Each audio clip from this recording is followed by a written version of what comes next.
boa tarde, queridos alunos e queridas alunas do terceiro ano. Sejam todos bem-vindos a mais uma videoaula. Peço que vocês peguem o livro de História. Agora abram o livro de História na página 18. Vamos ler juntinhos? Quem escreveu a história? Como você já aprendeu no capítulo anterior, nós, seres humanos, somos sociáveis, ou seja, vivemos em sociedade. Seguimos as regras dos grupos sociais e da sociedade em que estamos inseridos. Desde que nascemos, começamos a escrever nossa história. Cada pessoa tem a sua, e o conjunto delas forma a história de uma sociedade ou de uma nação. Vejam aí esse grupo de estudantes. Cada um tem a sua história. Cada um da sua cor, com a sua cultura, com seu jeito de ser. E todos esses juntos compõem a sociedade. Viver em sociedade é viver em coletividade, viver em grupo. A gente compartilha lugares, costumes e a gente consegue conviver bem seguindo as regras da sociedade. Todos nós somos, de certa forma, autores da história do nosso bairro, da nossa cidade ou até mesmo do país onde vivemos. A história desses lugares tem influência direta de pessoas comuns como você, que entram na história como grandes pessoas. E aí, após essa leitura, nós podemos pensar em todos os acontecimentos dos nossos antepassados, dos nossos parentes mais distantes, dos mais próximos, como tudo veio mudando, né? Muitos comportamentos foram mudando, muitos pensamentos, as culturas, as tradições, aqueles costumes, né, de sempre foi se modificando ao longo do tempo. E quem faz essa mudança nas atitudes, nos comportamentos, somos nós.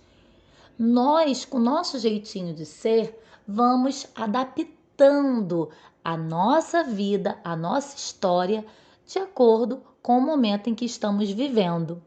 E assim nós mudamos a história de um local, nós transformamos os costumes, as tradições, então nós também colaboramos para a história de um lugar.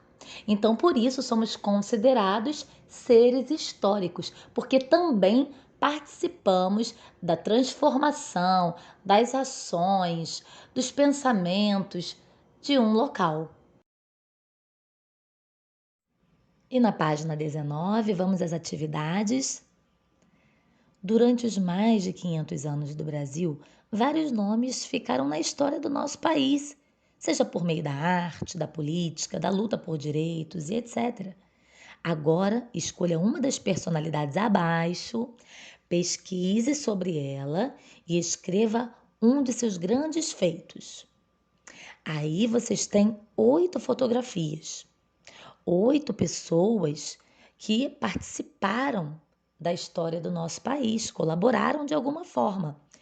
Eu vou falar rapidamente sobre cada um e depois vocês vão escolher uma dessas pessoas, vão pesquisar e falar mais um pouquinho.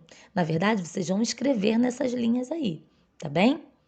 Então, a primeira personalidade é Juscelino Kubitschek. Conhecido como JK, foi médico, foi político e foi presidente do Brasil. Um dos feitos de Juscelino foi a construção de uma nova capital.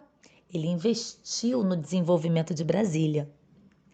Ao lado de Juscelino Kubitschek, temos a imagem de Getúlio Vargas, que também foi presidente do Brasil, um dos grandes nomes da história do Brasil. Ele foi militar, advogado e político. E foi o presidente considerado o pai dos pobres e governou o Brasil por 18 anos. Ao lado de Getúlio Vargas, Pedro Álvares Cabral. Ele foi um navegador, explorador português e estava ali no comando daquela expedição que recebeu o título do descobrimento do Brasil, né? Porque os índios já estavam aqui, os indígenas já eram os donos da terra. Então, na verdade, não tinha nada para descobrir, né? Ele chegou no Brasil, ele conheceu as nossas terras e foi ficando por ali, né? Indo e voltando, e a história vocês vão conhecer depois. Ao lado de Pedro Álvares Cabral, tem Zumbi dos Palmares. Zumbi é considerado um dos grandes líderes da história. Símbolo da luta contra a escravidão, lutou também pela liberdade de culto religioso e pela prática da cultura africana no país. O dia de sua morte, 20 de novembro, é lembrado e comemorado em todo o território nacional como o Dia da Consciência Negra. Abaixo, Jean-Baptiste Debré. Foi um pintor francês que deixou um acervo muito importante para o estudo da história do Brasil. Um acervo, um conjunto de obras muito importantes. Debré foi o responsável por organizar a primeira mostra pública de arte no nosso país, ou seja, a primeira exposição de artes.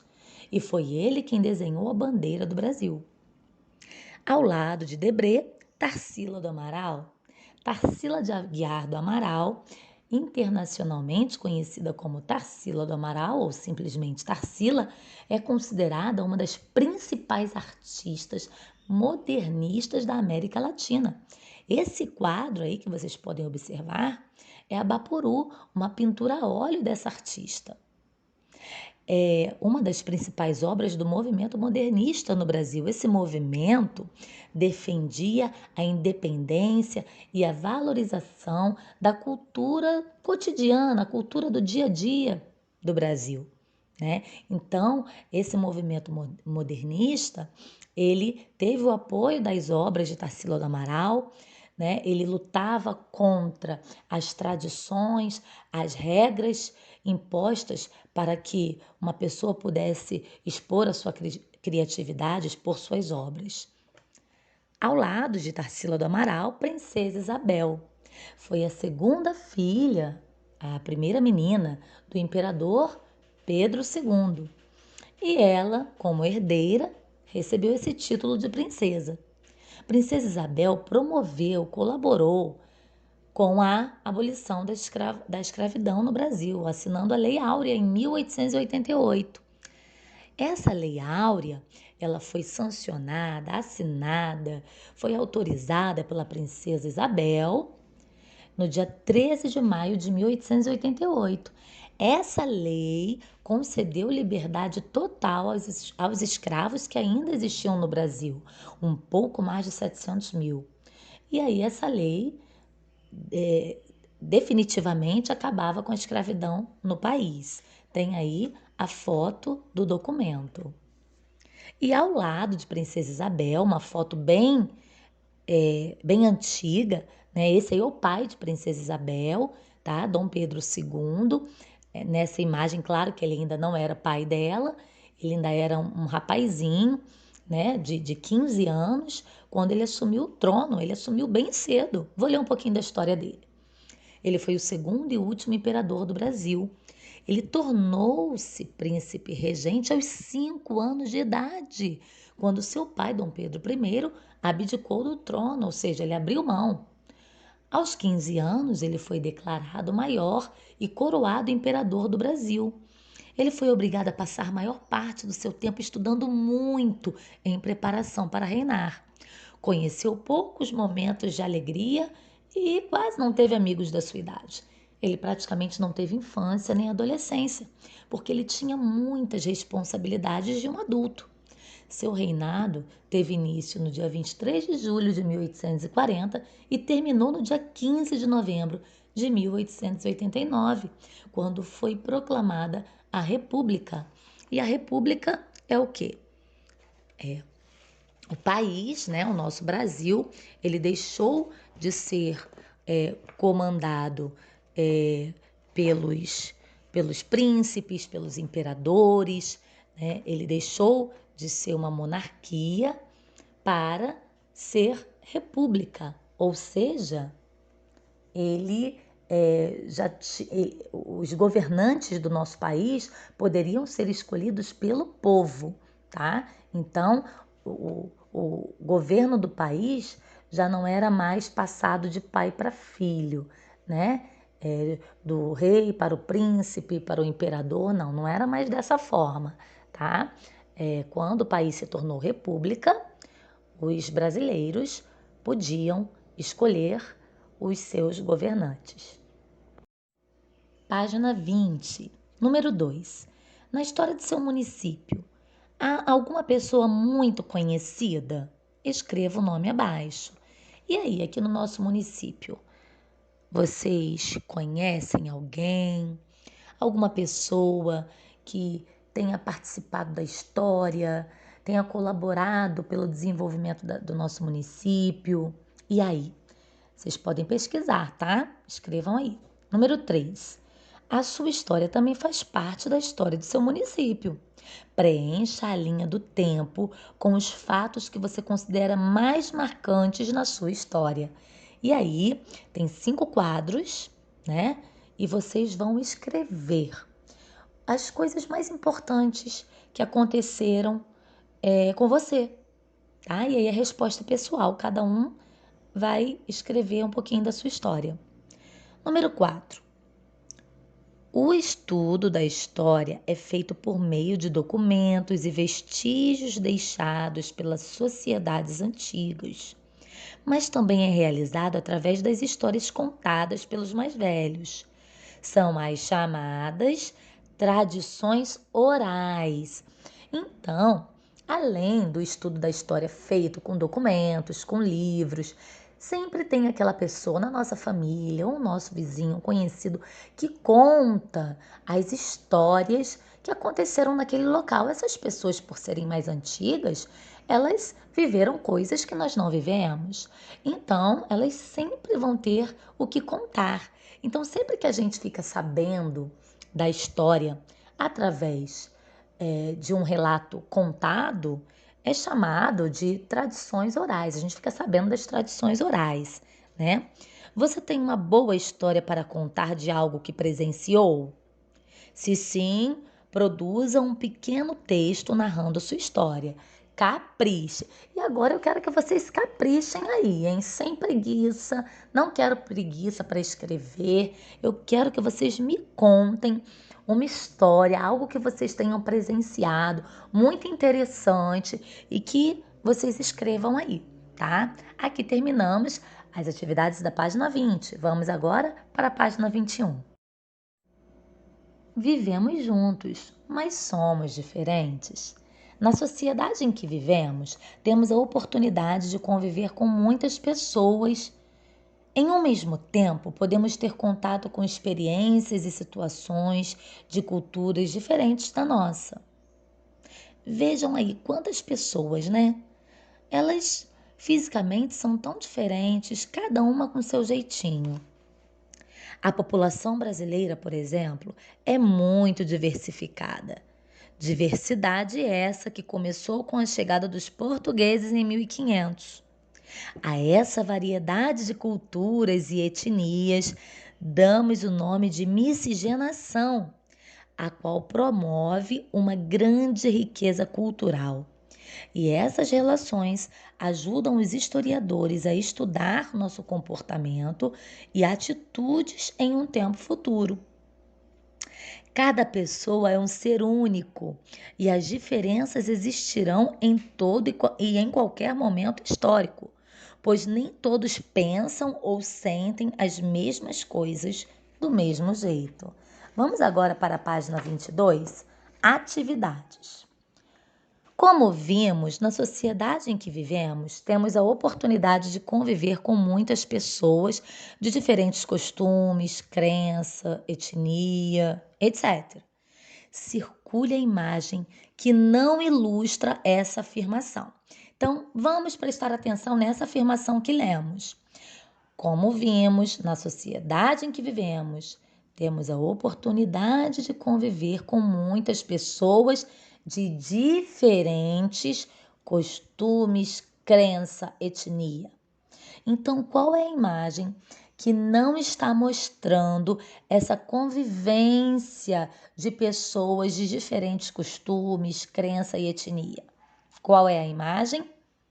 Onde todos ali, provavelmente, né, compartilham da mesma crença, todos estão bem parecidos, ou seja, onde não estão naquele momento compartilhando de diferentes costumes, crenças e etnias. Qual é a imagem? E aí vocês vão circular essa imagem, tá? 2. Observe as imagens. A primeira imagem, né? Uma família bem antiga, bem tradicional, né? Todo mundo vestidinho, de acordo com a época. E na segunda imagem, uma família atual. Quais diferenças são apresentadas na imagem acima? E aí? O que vocês observam de diferente aí, hein? Dá para perceber que as tradições não são as mesmas, né? Os costumes. O que são tradições? São os costumes que se repetem, né? Então, como as coisas mudaram, né? Então, vocês vão observar e vão escrever o que vocês percebem de diferente aí, tá bem? Vamos agora à página 23. Pinte o quadro que representa as diferenças em um mesmo espaço.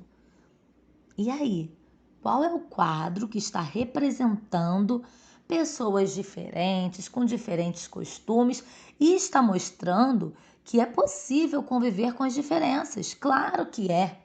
É só respeitarmos as diferenças do próximo.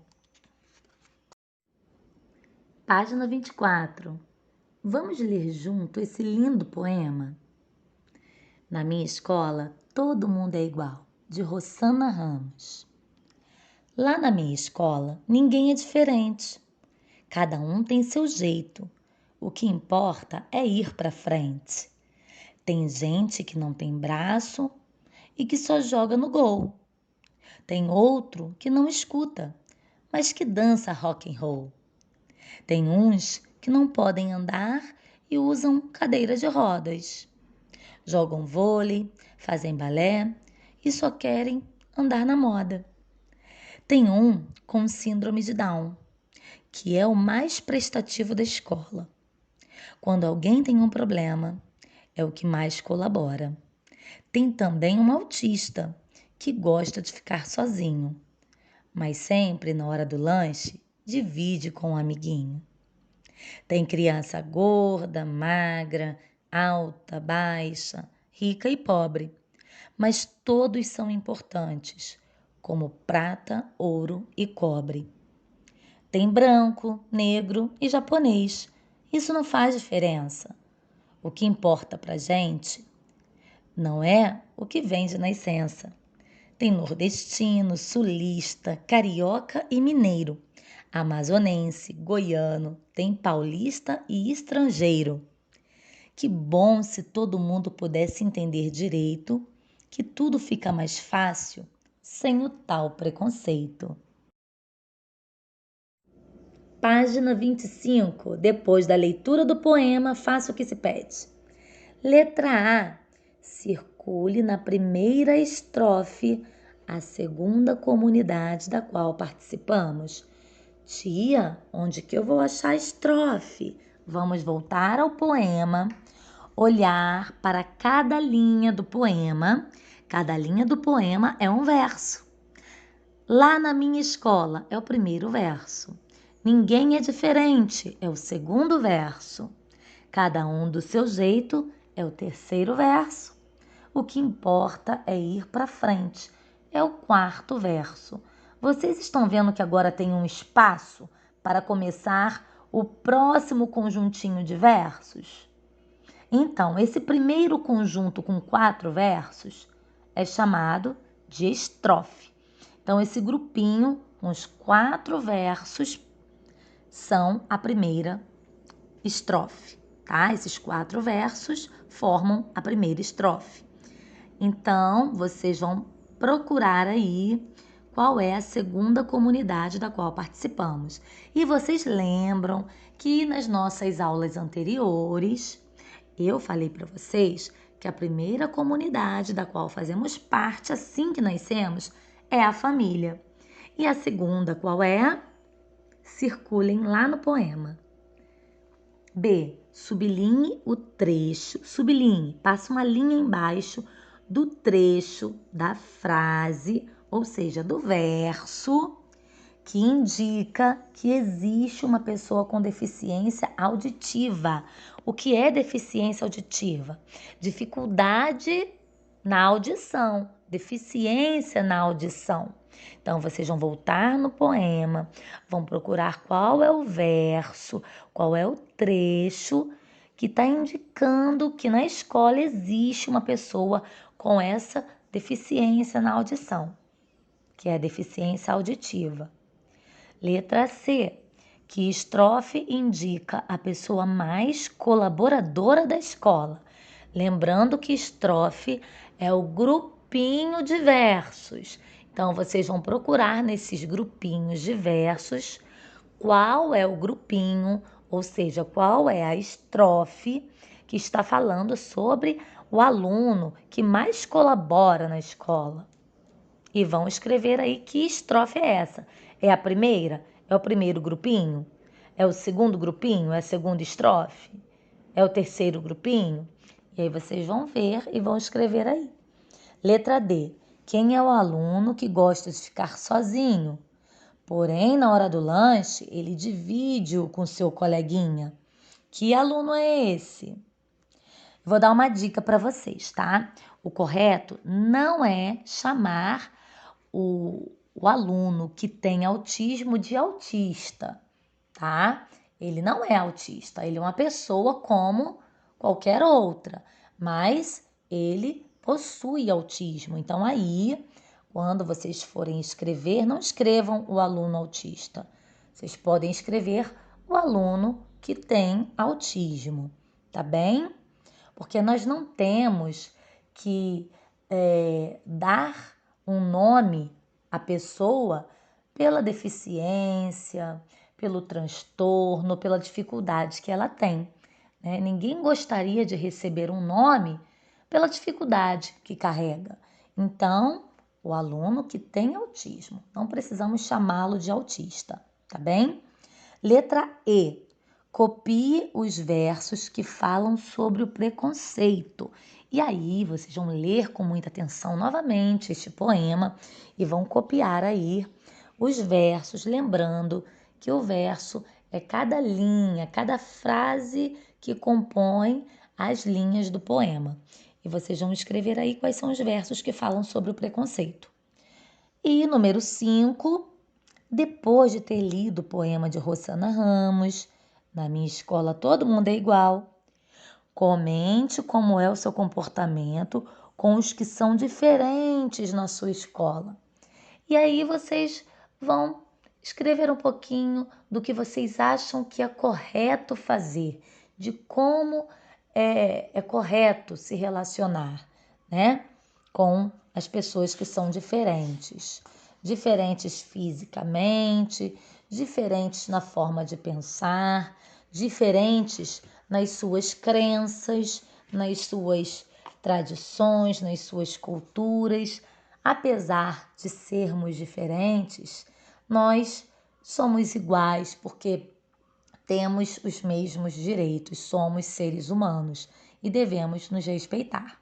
Aqui terminamos a nossa aula de história. Fiquem com as atividades complementares. E agora vocês vão copiar essa atividade complementar, que é a atividade de pesquisa no dicionário. Vocês vão pesquisar o significado de cada uma dessas palavras, vão escrever ao lado, vão fotografar e mandar para mim. Não esqueçam de mandar a foto. E na próxima segunda-feira a gente faz a correção. Um grande beijo!